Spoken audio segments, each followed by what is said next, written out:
You ever start a game thinking, I'll just play for an hour, and next thing you know, it's 2 AM and your legs are numb? Yeah, some games just pull you in so hard that you completely lose track of time. Whether you're grinding for better gear, exploring every corner, or just vibing with the side quests, these games are massive time sinks. So if you're looking for something to get lost in for weeks or even months, here are 20 massive single-player games that'll glue you to your screen. Baldur's Gate 3.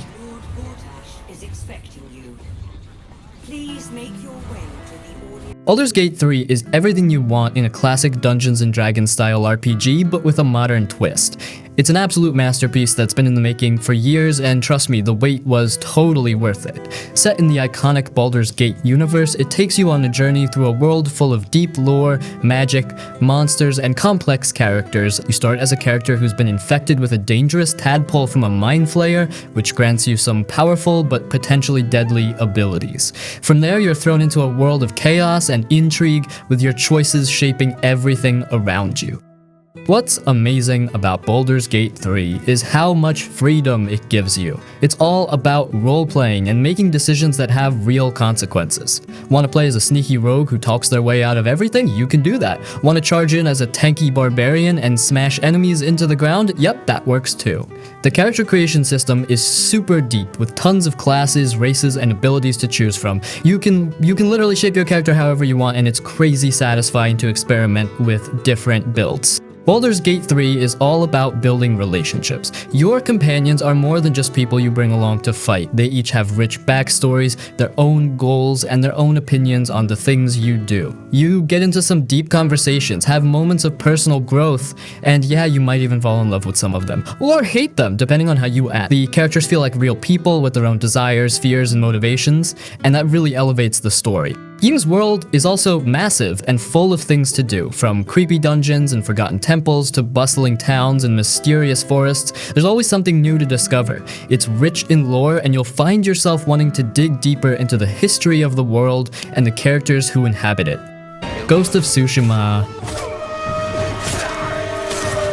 There aren't many games that make you stop mid-quest just to stare at the scenery, but Ghost of Tsushima does. It's the kind of game where you'll be riding through a forest of golden leaves or across a misty shoreline and suddenly forget you're supposed to be saving your homeland. The world is just that breathtaking. But don't let the pretty flowers fool you. This game will keep you busy for well over 100 hours if you want to see everything. What makes Tsushima so addictive isn't just the gorgeous open world, though it's how alive it feels. You're constantly stumbling onto hidden shrines, freeing villages from Mongol invaders, or following foxes to secret charms. And even though the map is massive, it never feels empty. Every corner has something worth exploring, whether it's a piece of lore, a duel against a wandering swordsman, or a scenic cliff you'll spend way too long admiring.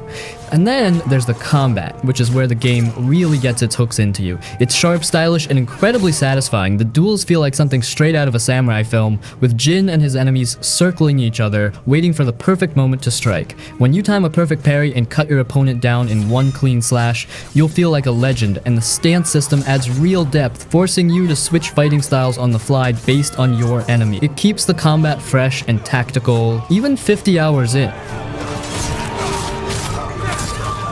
But where Tsushima really eats up your time is in its side content. You'll swear you're only gonna do the main story, but before you know it, you're chasing foxes, tracking down haikus, and wiping out every Mongol camp on the island. Then there's the Iki Island expansion, which adds a new region with tougher enemies, more side quests, and a storyline that actually expands Jin's character.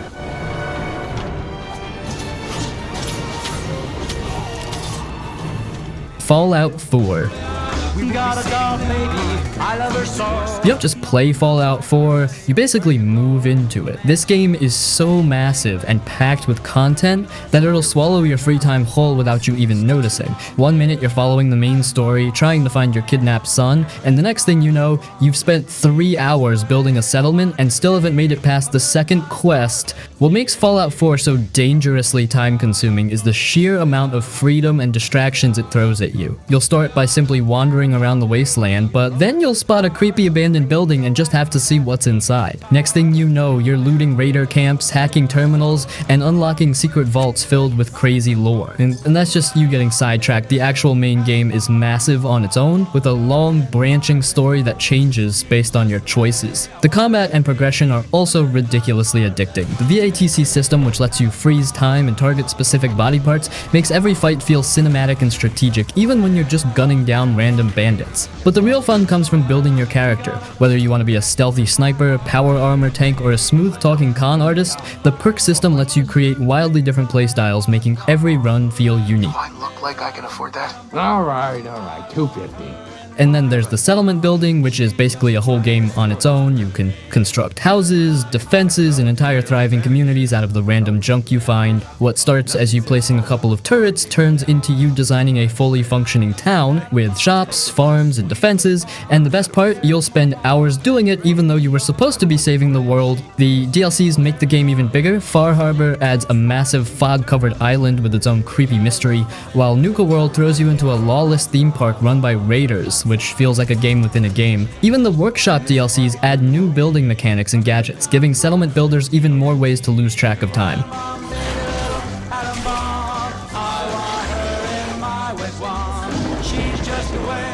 Persona 3 Reload.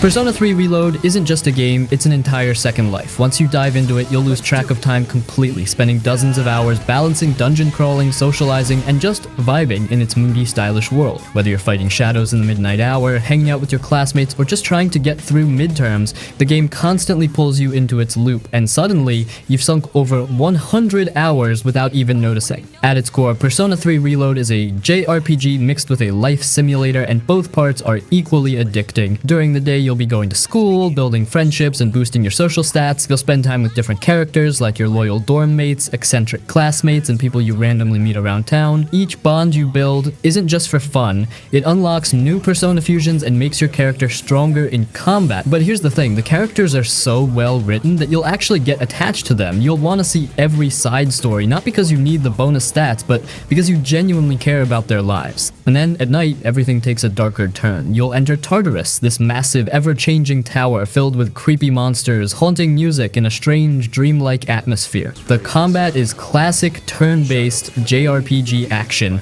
but it's got a ton of depth. You'll switch between different personas, each with their own elemental powers and abilities, while exploiting enemy weaknesses to chain together devastating combos. The more you play, the more strategic and addictive the combat becomes.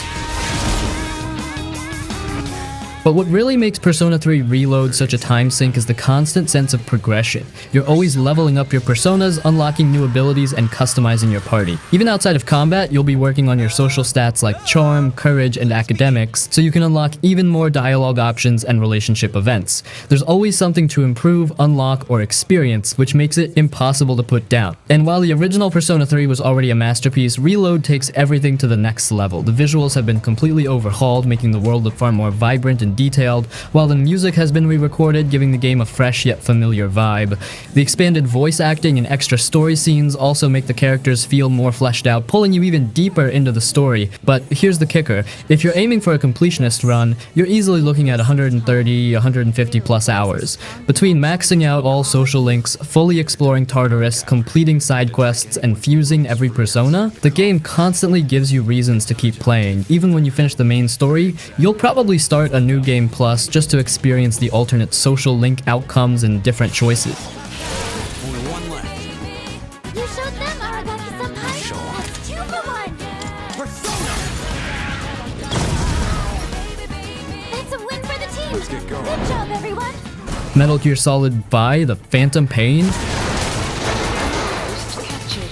Metal Gear Solid 5: The Phantom Pain is one of those games where you'll load it up just to do a quick mission and somehow end up sinking 5 hours into it without even realizing.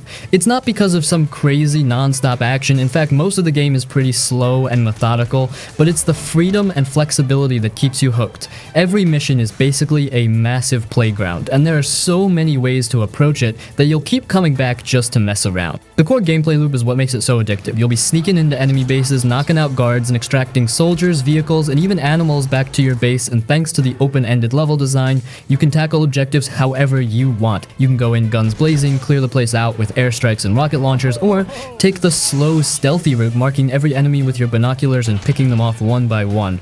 There's no right way to do anything, and that's what makes it so fun. Every mission feels like your own unique story, and the tools you have make the game stupidly fun to experiment with. You'll unlock tons of weapons, gadgets, and vehicles, but the real star is the Fulton recovery system. You can strap a balloon to literally anything: guards, trucks, machine gun turrets, goats, and watch them get yanked into the sky while they scream in confusion. It never gets old.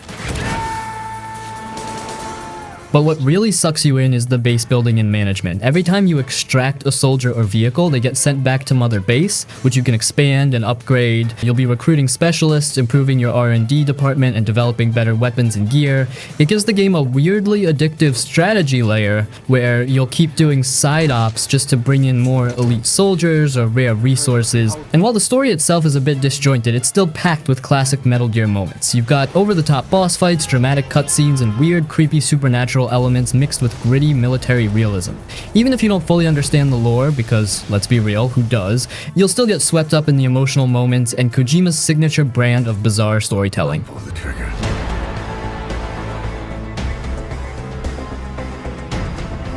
Divinity Original Sin 2.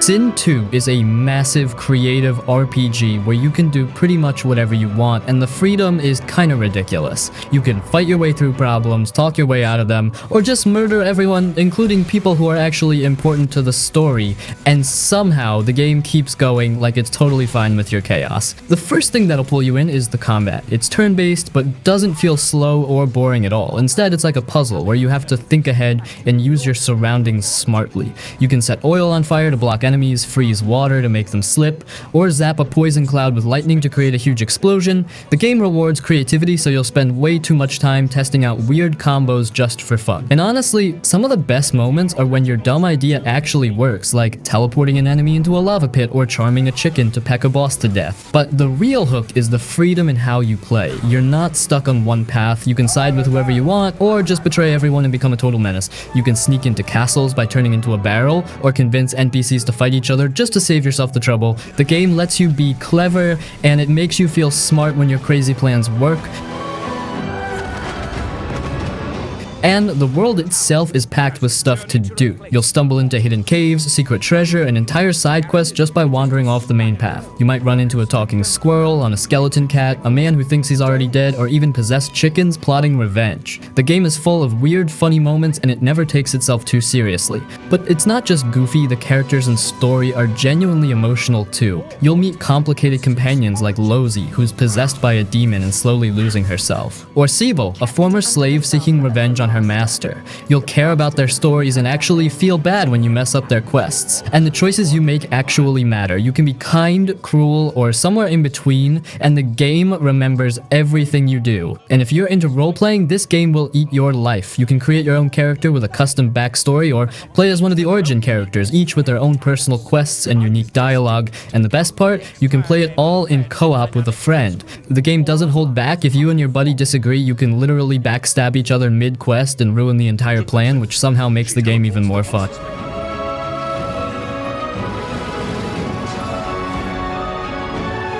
Days Gone. We don't have hope. Days Gone is one of those games that sneaks up on you. At first, it just seems like another zombie game, but the more you play, the more you realize it's way deeper than that. It's not just about fighting off freakers, zombies, it's about surviving in a brutal world, holding on to hope, and watching your character slowly break and rebuild. And because the game is huge and packed with things to do, you'll probably spend over 100 hours without even realizing it. The open world itself is what pulls you in. It's grim, lonely, and strangely beautiful. You'll be riding your motorcycle across forests, mountains, and abandoned towns, and while it looks peaceful at times, you're always one bad decision away from disaster. You'll run into ambushes, traps, or massive freaker hordes, and you'll have to think fast or get absolutely wrecked. The game constantly keeps you on edge, making every ride feel dangerous but exciting. And man, the freaker hordes are no joke. The first time you stumble across one, you'll probably panic and run for your life. These aren't your typical slow zombies. They're fast, aggressive, and absolutely relentless. The game doesn't ease you into them game either. You'll be minding your own business and suddenly hear hundreds of freakers screaming in the distance, charging at you like a tidal wave of death. It's terrifying and thrilling, and even when you're powerful, they never stop being a genuine threat.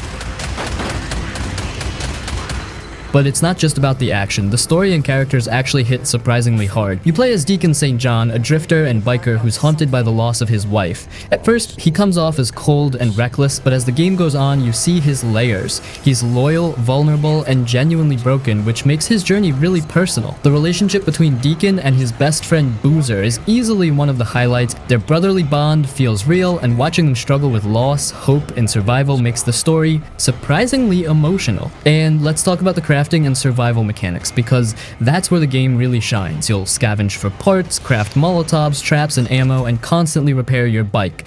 And your bike? It's basically a character of its own. You'll upgrade it, paint it, and treat it like your lifeline, because without it, you're screwed. Running out of gas in the middle of nowhere is genuinely terrifying, especially when you're low on ammo and surrounded by freakers. The game's also packed with side content. You'll clear out enemy camps, hunt for collectibles, and take on side missions that sometimes feel just as meaningful as the main quest. There's also a real sense of progression. As you upgrade Deacon's skills and your gear, you'll go from barely surviving to taking on entire hordes like a total badass.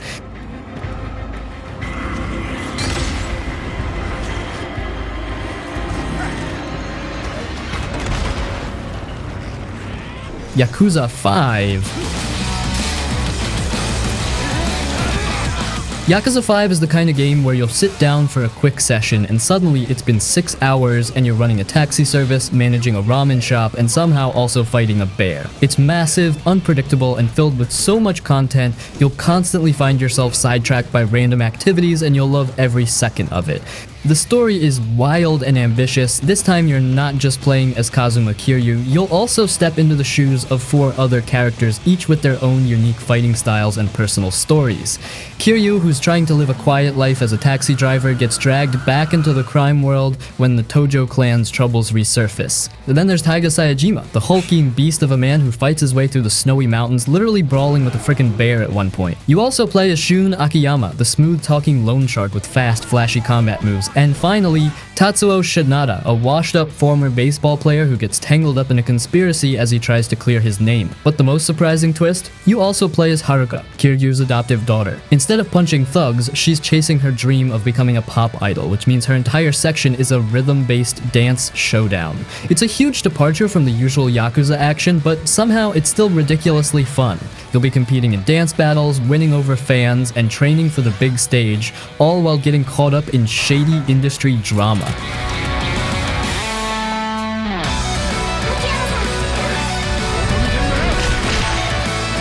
The combat in Yakuza 5 is better than ever, with each character bringing their own style. Kiryu is the all-around powerhouse, able to chain combos and pull off brutal heat actions. Saejima is slower, but hits like a freight train, smashing through groups of enemies. Akiyama's fast, acrobatic style lets you juggle enemies mid-air, making him feel super slick.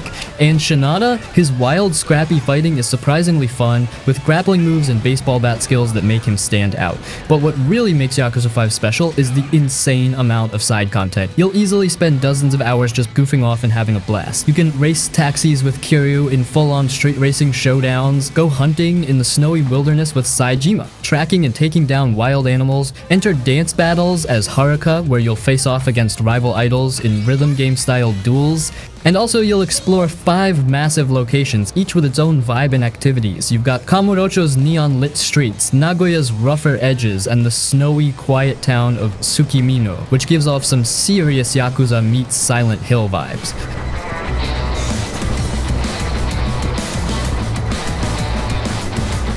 The Long Dark.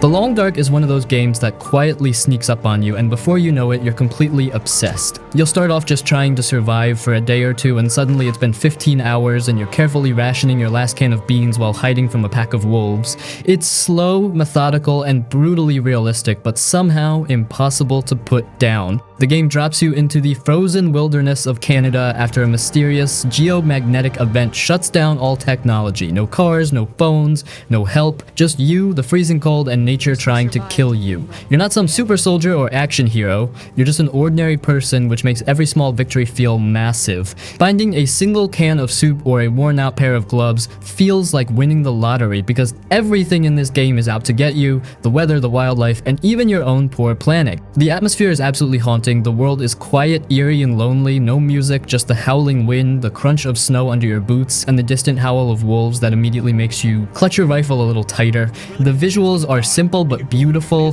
The stylized, painterly art style makes the world look like a frozen painting with vibrant sunsets, frozen lakes, and snow-covered forests. But don't let the beauty fool you, this game is downright merciless. The survival mechanics are the real star of the show. You'll need to constantly manage your temperature, hunger, thirst, and fatigue, and every decision feels like it matters. Do you risk crossing a frozen lake to reach a cabin, or do you play it safe and stick to the forest, even though it'll take twice as long? Do you eat your last candy bar now, or save it for when you're truly starving?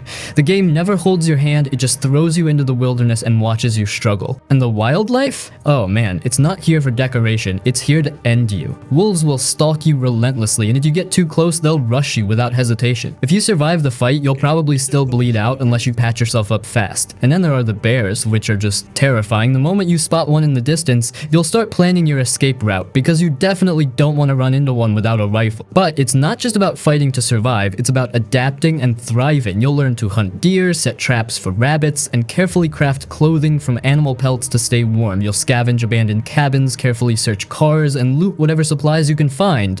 And the longer you survive, the more self-sufficient you become. You'll start building makeshift shelters, repairing clothes, and cooking meals over a fire. It's slow, deliberate survival, and that's what makes it so addictive. The game also features a story mode called Wintermute, which adds more structure and character-driven narrative. You play as Will Mackenzie, a bush pilot who crash lands in the wilderness after the mysterious event. As you search for your missing passenger, you'll explore the frozen landscape, meet other survivors, and uncover the secrets of what caused the event. The story is emotional and atmospheric, but the real star of the game is still the survival experience itself.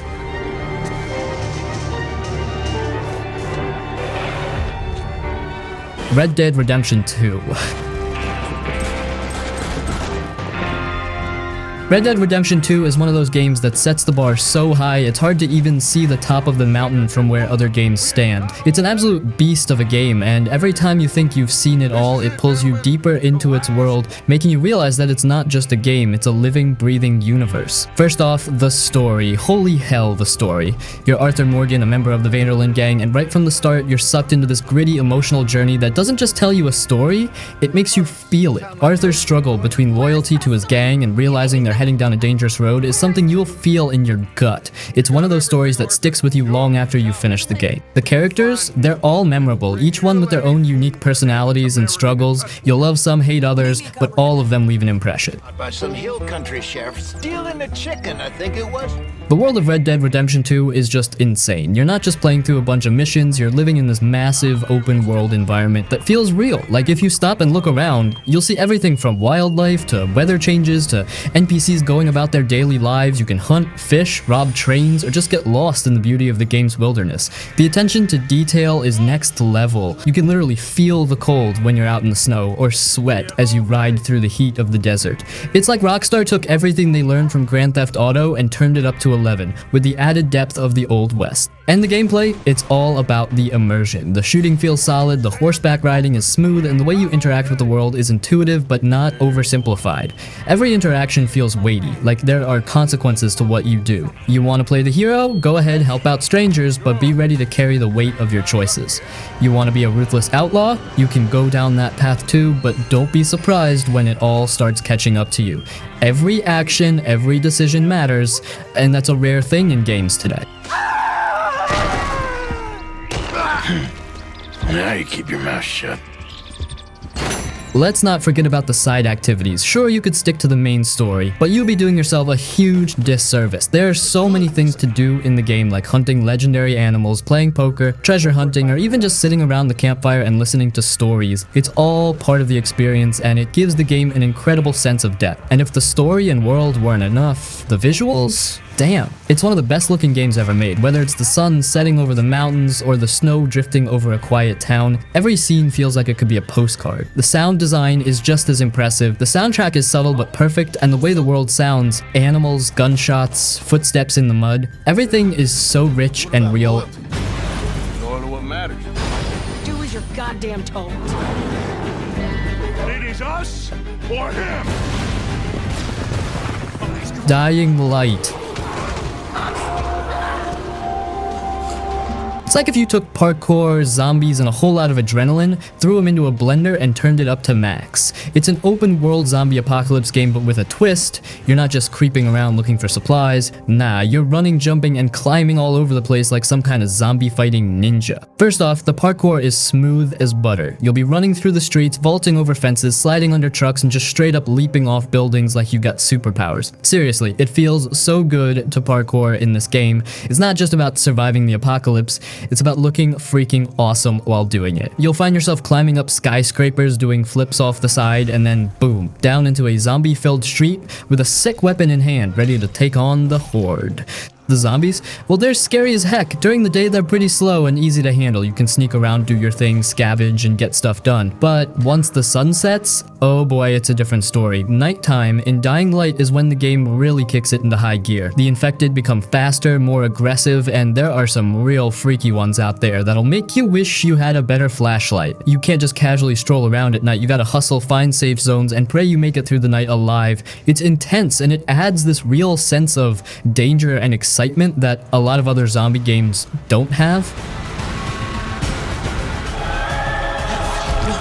The combat is also top-notch. You've got a variety of weapons at your disposal, everything from bats and knives to shotguns and katanas. You can upgrade and modify them to make them even more badass, like adding electric mods or fire effects to turn your weapons into freaking tools of mass destruction. Plus, you can swing those weapons like you're trying to take down the whole freaking zombie army, and the combat feels smooth and satisfying. When you take down a group of zombies, it's like you're in your own action movie, except instead of a cool one-liner, you're just covered in blood and grinning like a maniac. But there's also this sense of freedom in Dying Light. The world is huge and there's always something to do. You're constantly unlocking new areas, finding new people, and encountering side quests that add layers to the story. It's one of those games where you just want to keep exploring because you never know what you're gonna find. Maybe it's a cool weapon stash, maybe it's a horde of zombies, or maybe it's just a random group of survivors who need help. Either way, the world feels alive, even if the majority of it is crawling with the undead.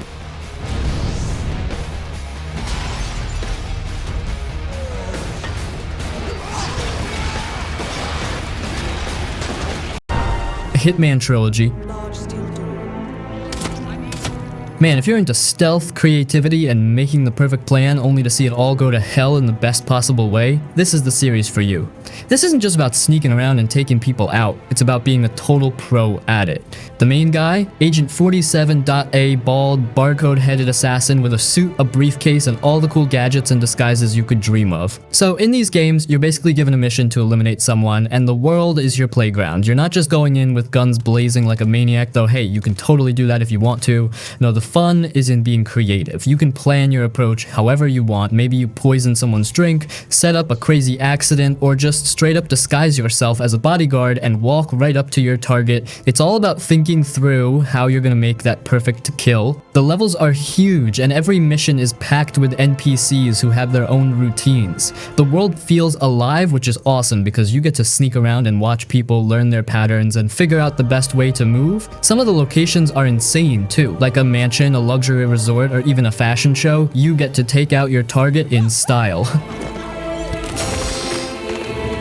One of the best parts, the replayability. You can beat a mission one way, but then you'll start thinking, what if I did it this way? And so you try a completely different approach. Every time you finish a mission, you get this rush of satisfaction like you've just pulled off the perfect heist without anyone even noticing. But screw up just once and boom! The whole thing falls apart and you'll have to go back to the drawing board. And trust me, you'll screw up plenty. And let's talk about the art of disguising yourself. You can become a waiter, a janitor, a guard, you name it. It's hilarious and you'll find yourself in these absurd absurd situations trying to act cool when you're clearly not, but hey, it's part of the fun. Plus, the AI is smart, so if you get a little too comfy, they'll catch on to you eventually. You can't just walk around acting like you own the place. The trilogy as a whole keeps getting better and better with each game. The third one, Hitman 3, brings everything together, offering even more creative ways to take out targets. The levels are bigger, the challenges are tougher, and the overall story is wrapped up in a way that gives you a sense of completion, though I wouldn't mind seeing more. To sum it up, if you're into stealth, problem solving, and just having a blast coming up with ridiculously fun ways to kill someone, in a totally professional, non-psycho way of course, the Hitman Trilogy is one of the best series to dive into.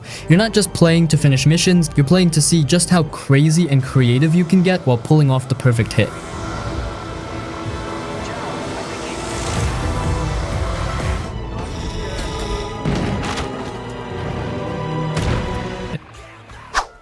The Elder Scrolls Skyrim.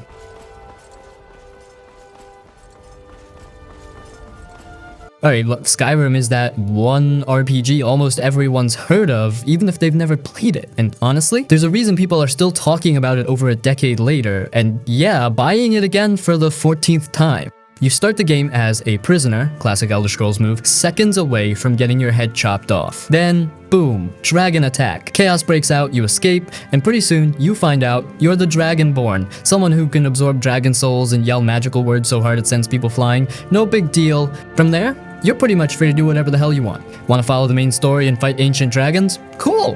Want to join a guild of sneaky assassins or become a powerful mage? Go for it. Prefer to just run around stealing cheese wheels and adopting orphans? Sure, why not? Skyrim doesn't care how you play, it just wants you to explore and live your own little fantasy life. The world is huge and beautiful in that rugged Nordic kind of way.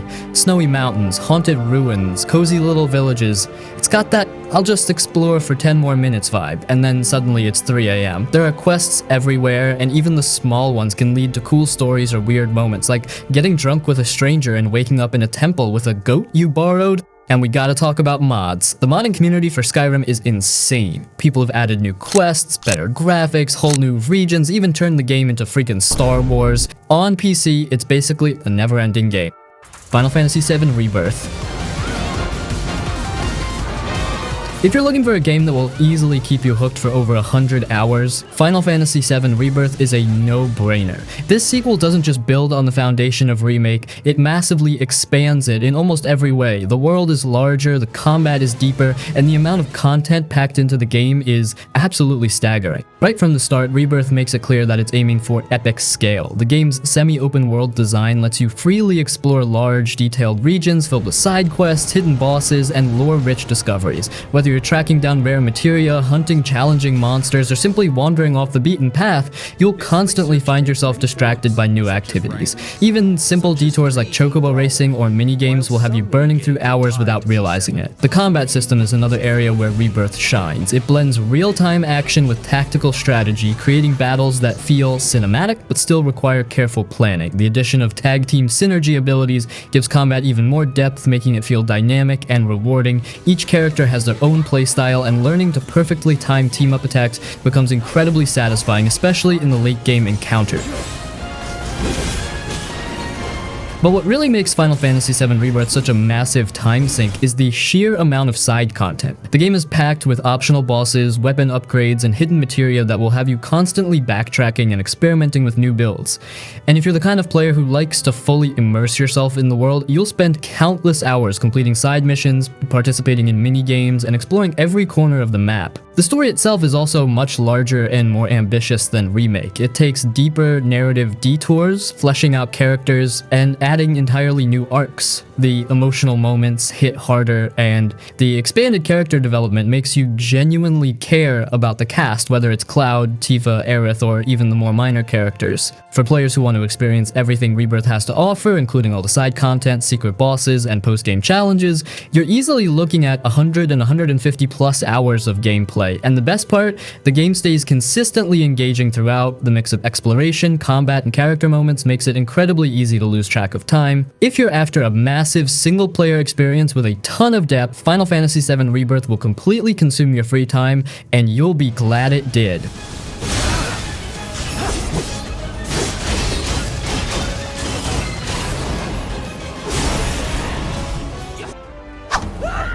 Wasteland 3. Wasteland 3 is the kind of game that grabs you with its dark humor, tough decisions, and a world that feels alive with danger and opportunity. Set in a post-apocalyptic America, you play as a member of the Desert Rangers, a group of survivors trying to bring some order to the chaos. The story starts when you get a call for help from a leader in Colorado offering a chance to rebuild. But of course, nothing's that simple. The region is full of factions with their own agendas, and you'll quickly find yourself tangled up in politics, betrayal, and tough choices.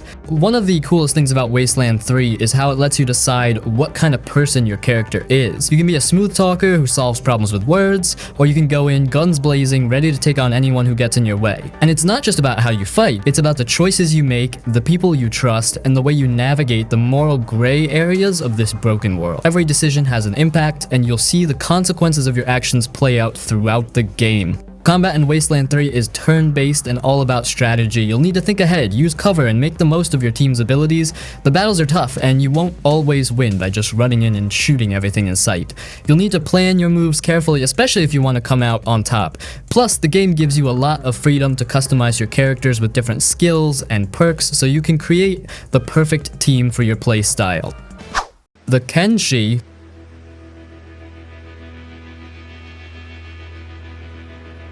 If you've ever wanted to dive into a gritty, open-world RPG that doesn't hold your hand, Kenshi is right up your alley. This game is a deep, sandbox experience set in a brutal, post-apocalyptic world where survival is the name of the game.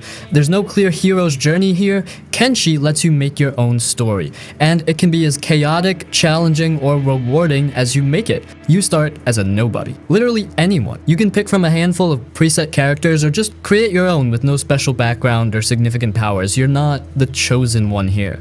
The world of Kenshi is unforgiving, filled with hostile factions, dangerous wildlife, and harsh terrain. You'll need to scavenge for food, repair your broken equipment, and manage injuries. One bad decision can get you captured, enslaved, or killed. The best part about Kenshi is its open-ended gameplay. There's no linear storyline to follow. Instead, you get to create your own path. Want to become a wandering mercenary, a thief, or maybe a trader? You can do all that and more. You can even build your own base, gather resources, and grow your own little faction. You might also choose to live as a simple farmer, crafting goods and trading with others. Or maybe you want to conquer the world and become a warlord. There's no limit to how you want to play. The game has a real-time, squad-based combat system, and battles can be pretty intense. The controls might feel clunky at first, but once you get the hang of it, managing your group and taking on enemies becomes an engaging challenge. Combat is brutal, and your characters can get injured, leaving them limping or even incapacitated. You can recruit other people to join your squad, but keeping them alive is a whole different ballgame. The world of Kenshi is vast and absolutely packed with things to discover. There are dozens of different factions, each with their own goals and agendas. Whether it's a nomadic group of traders or a militant empire, each area has its own vibe and risks. The world feels alive with opportunity and danger, and your actions can change how certain factions treat you. The art style is pretty unique. Kenshi has this rough, almost hand-drawn look with detailed environments that feel real and lived in. The world is huge with deserts, forests, and ruined cities scattered around. The game doesn't spoon-feed you any details, but the world tells its story through its environments, making exploration feel all the more rewarding. Ni no Kuni 2: Revenant Kingdom. So Kuni 2: Revenant Kingdom is like stepping into a beautiful animated world straight out of a Studio Ghibli movie. If you've played the first Ni no Kuni, you already know the art style and charm this series brings, but the sequel takes everything to the next level with a new story, fresh mechanics, and an even bigger world to explore. You play as Evan Pettywhisker Tildrum, a young king whose kingdom has been taken over by a ruthless enemy. After losing his throne, Evan sets out on a journey to rebuild his kingdom and bring peace to the world. Along the way, he's joined by a quirky cast of characters, including Roland, a mysterious man from another world, and Tani, a tough, no-nonsense princess. The game's story has a nice balance of heart, humor, and adventure, with a good mix of lighter moments and deeper emotional beats as Evan's journey unfolds. The real magic of Ni no Kuni 2 lies in its gameplay. It's a mix of traditional JRPG combat and some interesting twists. The battle system is action-packed and real-time, unlike the turn-based system of the first game. You'll be fighting monsters, using spells, and switching between characters during combat to make the most of their unique abilities. It's fast-paced, but also gives you plenty of room to strategize and get creative with your moves. But it's not all just fighting. There's also a strong focus on building and managing your kingdom. You'll gather resources, recruit citizens, and build up your town to make it thrive. The kingdom building part of the game is fun and gives you something to work toward as you progress through the main story. It's kind of like your own little side project that's always there to give you something extra to do between major quests. Plus, the mini-games and side activities like gathering troops for battle or exploring dungeons keep things fresh. Ni no Kuni 2 is a feel-good game full of heart, adventure, and a ton of charm. It's perfect for anyone who loves a good JRPG with a mix of exploration, action, and kingdom building. The story is sweet, the world is beautiful, and the gameplay is fun and engaging. If you're in the mood for something lighthearted but still epic in scope, Ni no Kuni 2 is definitely worth checking out. Fallout New Vegas. Fallout New Vegas is one of those open world RPGs that's rough around the edges, yeah, but man, it gets it. Like, it understands what makes open worlds fun, freedom, chaos, consequences, and choices that actually matter. This game lets you be whoever you want, do whatever you want, and screw over whoever you want, all in a dry, broken, post-nuclear wasteland that somehow still feels alive. The world is dusty, grimy, janky as hell sometimes, but it's got character. You're in the Mojave Wasteland, wandering through dried out towns, radioactive caves, rundown casinos, robot-controlled military camps. It's ugly, but it's real. Every place has a story, every person has an opinion, and they remember what you do. You side with one faction, you piss off another. You help someone now, they might back you up later. Or stab you in the back. Depends how you play. What makes New Vegas special is the freedom in how you shape the world. There are like 4 major factions: NCR, Caesar's Legion, Mr. House, and you can even go full solo wildcard style. And every choice you make ripples out. You might think, oh, I'll just do this quest, and 3 hours later you realize that one decision locked you out of a whole storyline. It's messy, but in a good way, like real consequence. Gameplay? It's the same engine as Fallout 3, so it's janky, let's be honest. The combat's kinda clunky, animations are stiff, and bugs? Oh yeah, tons, but somehow it doesn't matter. The writing, the characters, the branching dialogue, the world building, it all carries the game, and if you're on PC, there are mods that clean a lot of that stuff up. Oh, and the tone, it walks that line between serious political drama and dark comedy perfectly. You've got tragic war stories, weird cults, cannibal families running hotels, Elvis impersonator gangs. It's wild, but it never feels forced. It fits the world. Fallout New Vegas ain't pretty, but it's smart, reactive, and full of personality. It trusts the player. It says, here's the wasteland, good luck, and sometimes that's all you need.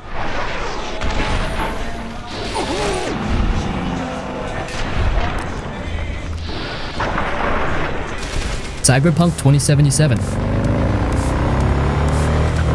Cyberpunk 2077 drops you into Night City, and right from the start, it hits you with how big and detailed everything is. This isn't just an open world to run through, it actually feels like a place people live in. Streets are packed with noise, ads, lights, and people doing their thing. You'll walk past street vendors, hear music blasting from shops, see gangs hanging around corners. It's a lot, but in a good way. Every time you look around, there's something to catch your eye. You play as V, a merc trying to climb the ranks in the city. The game gives you a lot of freedom in how you build your version of V. You want to sneak around and hack stuff? You can. You want to run in with a shotgun and blow up everything? Go for it. You can even install big robot arms or blades that come out of your wrists. There are tons of ways to play, and that's part of what makes it fun. You get to decide how you want to handle situations. The missions are open-ended too. You can take different paths depending on your skills. Sometimes you'll talk your way through a problem, or maybe find a backdoor and avoid a fight. Other times you'll just go in loud and take everyone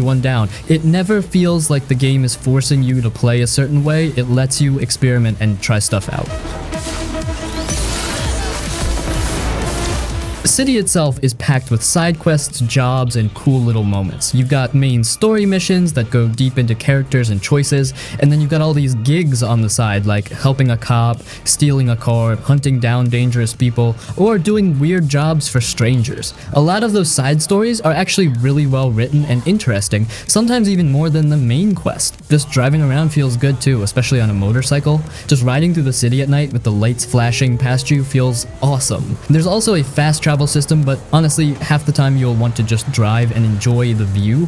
The city's broken into different areas too, like rich districts, dirty back streets, deserts outside the city, and each one has its own vibe. So yeah, Cyberpunk 2077 is great if you like RPGs with freedom, good action, and a super detailed world. It's not perfect, but the core gameplay and the city itself are seriously fun once you get into it.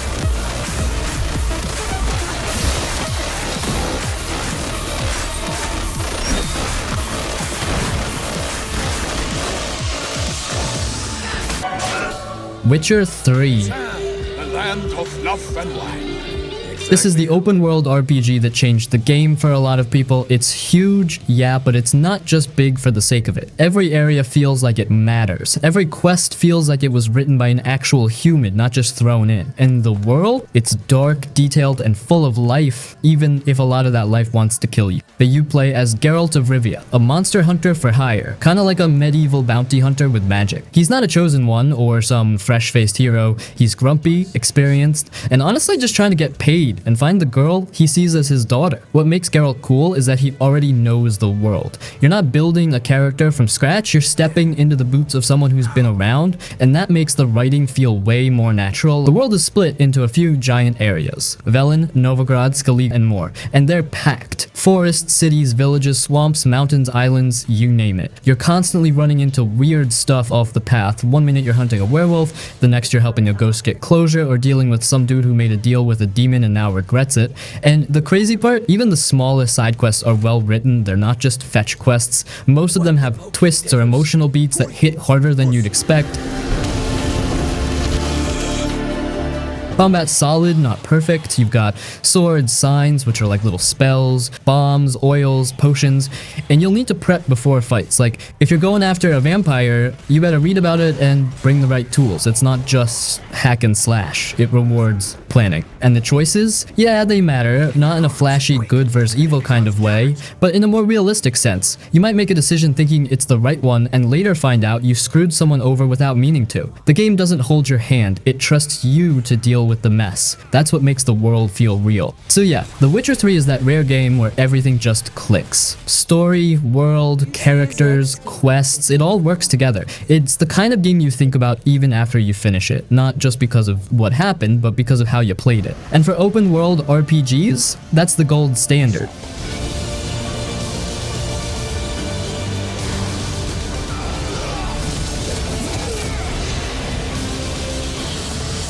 Dragon's Dogma Dark Arisen. Easily one of the most unique open world RPGs out there. It might not look or feel like your usual modern RPG at first glance, but the more time you spend with it, the more it pulls you in with its deep combat, weird systems, and that unpredictable, wild sense of adventure. You start off as a regular villager, literally a nobody, and suddenly a dragon shows up, wrecks your town, and rips your heart out. And somehow, you're still alive? That's how you become the Arisen, someone tied to the dragon by fate. It sounds dramatic, but the game doesn't treat you like some unstoppable hero. You gotta earn it. Now the open world here feels dangerous and raw. It's not overly massive, but it's full of risks. You'll walk into a forest at night and suddenly get ambushed by bandits or wolves, or worse, run into a chimera or ogre you have no business fighting, yet nighttime especially is terrifying. It gets dark duck, and if you're not carrying a lantern, you're basically blind. That kind of design pushes you to think ahead and stay alert, and it makes every trip feel like a real journey.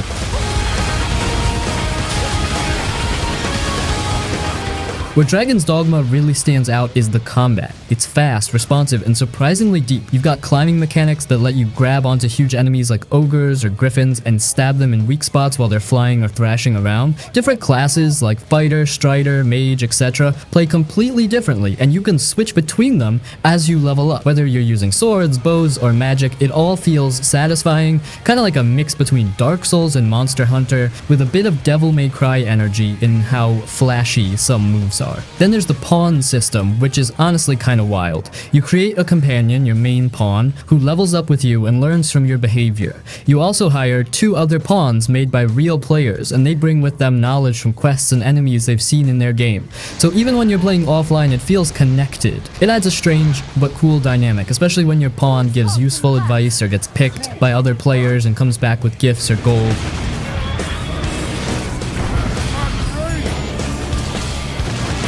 Story-wise, it's kind of light on cutscenes and heavy exposition, especially early on. A lot of it is left vague or hidden in dialogue and lore. But toward the end, and especially in the Dark Arisen expansion, it dives into some surprisingly deep stuff. The final act and post-game areas like Bitter Black Isle are dark, intense, and packed with tough enemies and rare loot. That dungeon alone adds hours of challenging content. Now, yeah, it's got some rough edges. The world can feel a bit empty in places. The fast travel system is limited on purpose, and inventory management isn't the best. Some people bounce off it early because it doesn't explain things well, but if you stick with it, the game opens up into something really special. Dragon's Dogma Dark Arisen is one of those RPGs where the journey feels dangerous, the fights are exciting, and your choices in class and companions really matter. It doesn't hold your hand, and that's kind of the point. It wants you to learn by doing, and in a way that makes your victories feel even more earned.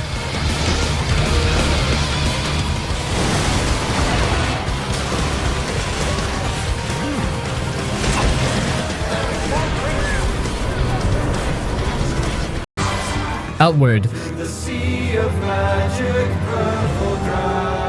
A super unique open world RPG that's all about survival, exploration, and just figuring things out on your own. This isn't one of those games where you're the chosen one or some powerful hero right from the start. Nope. In Outward, you're just a regular person trying to survive in a dangerous, unforgiving world. And honestly, that's what makes it so cool. You start off in debt, literally, like you wake up in your shack and the town is about to kick you out unless you pay what you owe.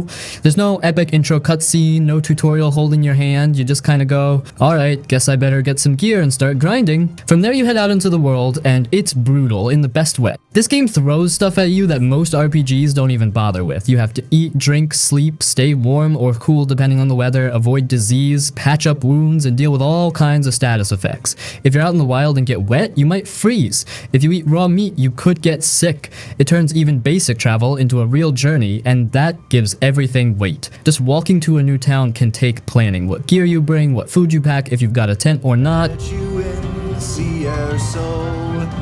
The combat is slow and tactical. It's not flashy or super smooth like in action RPGs, but it makes you think. You can't just button mash. You have to watch stamina, time your dodges, use traps, buffs, and learn enemy patterns. Magic is powerful, but takes a lot of effort to unlock. You literally have to go to a specific place and perform a ritual to even start using it. Again, nothing is just handed to you here.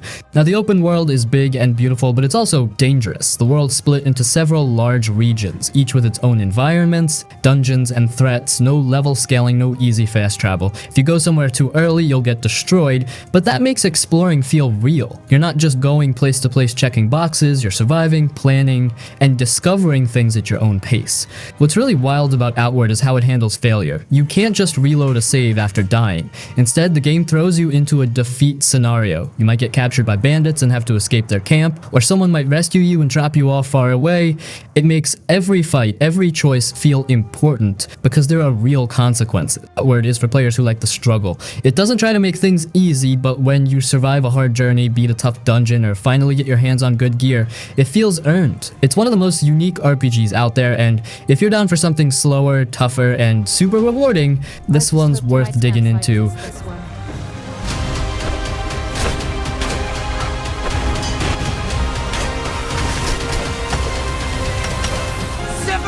Kingdom Come Deliverance.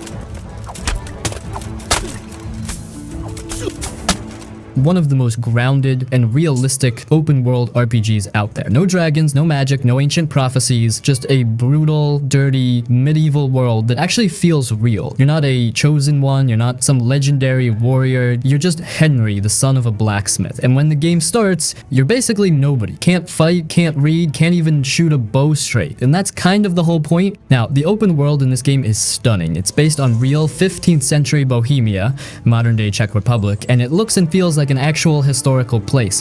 Villages, castles, forests, rivers, it's all designed with crazy attention to detail. People have routines, shops open and close on schedule, and the world doesn't just revolve around you. If you're not where you're supposed to be, things can move on without you. But the real meat of the game is in the systems. Everything feels earned. If you want to get better at fighting, you have to trade. If you want to read, you have to actually learn how to read in-game. Skills grow slowly over time as you actually use them. Combat is super technical. It's all about timing, positioning, stamina, and choosing your strikes carefully. You can't just run in and swing wildly. Even a simple bandit can mess you up if you're not careful.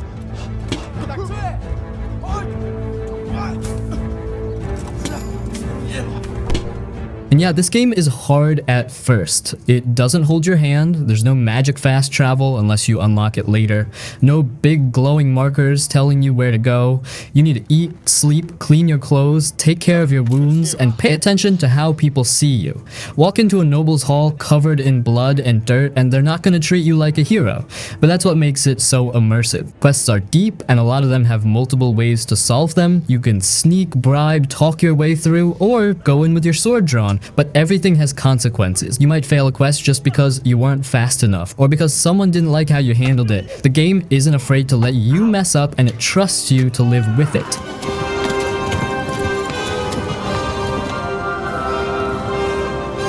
Now, yeah, there are rough edges. The game had a buggy launch, and while it's much better now, it can still be a little clunky. The save system is weird, you need a special drink to save manually, the UI takes getting used to, and sometimes it can feel slow. But if you're into deep, realistic role-playing and a world that doesn't treat you like the center of the universe, Kingdom Come Deliverance hits different. It's one of those games that really sticks with you, especially once you start leveling up and making a name for yourself. You'll go from a scared peasant who can barely swing a sword to a full-blown knight, but you'll remember every step of how you got there.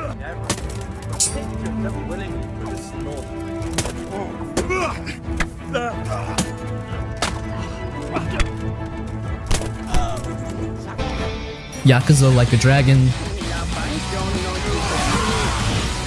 You play as Ichiban Kasuga, a low-level Yakuza who goes to prison for a crime he didn't commit, thinking he's doing something honorable for his clan, but when he finally gets out 18 years later, he finds out everything's changed. His old boss betrayed him, the world moved on, and he's basically been forgotten. So yeah, dude's rock bottom, but instead of turning bitter, Ichiban stays positive, loyal, and hopeful, and that's what makes him stand out. He's not a brooding anti-hero, he's a full-on RPG nerd who literally sees life like a turn-based game. And that's where things get really fun. Unlike past Yakuza games, this one ditches real-time brawling and goes full turn-based RPG like classic Final Fantasy style. You've got a full party, each with their own job class, which is hilarious by the way since you're fighting on the streets of Yokohama. One guy can be a breakdancer, another throws pigeons at enemies, one uses a frying pan. It's absurd but also kinda genius. The game treats street brawls like full RPG battles, complete with status effects, buffs, elemental damage, the whole deal. The city of Ijincho is your big open world zone. It's not as massive as something like Cyberpunk or Witcher 3, but it's packed with stuff to do. Side stories, mini-games, secret dungeons, item collecting, crafting, even running your own company. Seriously, there's a whole business management sim in here. The world feels lived in, not because it's massive, but because it's dense, with weird, funny, emotional things to stumble into. Story-wise, it's got that Yakuza drama, betrayal, loyalty, crime family politics, emotional twists, but with Ichiban at the center, it feels fresh and more heartfelt. He's a dork, but he's got heart. And watching him build a found family from total strangers is honestly one of the best parts of the whole thing. Now yeah, some folks might say it's not open world enough, but honestly, the amount of freedom you get in Ijincho combined with all the RPG systems, the insane job classes, and the story branching, it 100% earns a spot on a best open world RPG list. Yakuza Like a Dragon is weird, funny, deep, and totally unique. And if you want something that mixes turn-based RPG combat with street-level storytelling and a ton of heart, this game hits hard.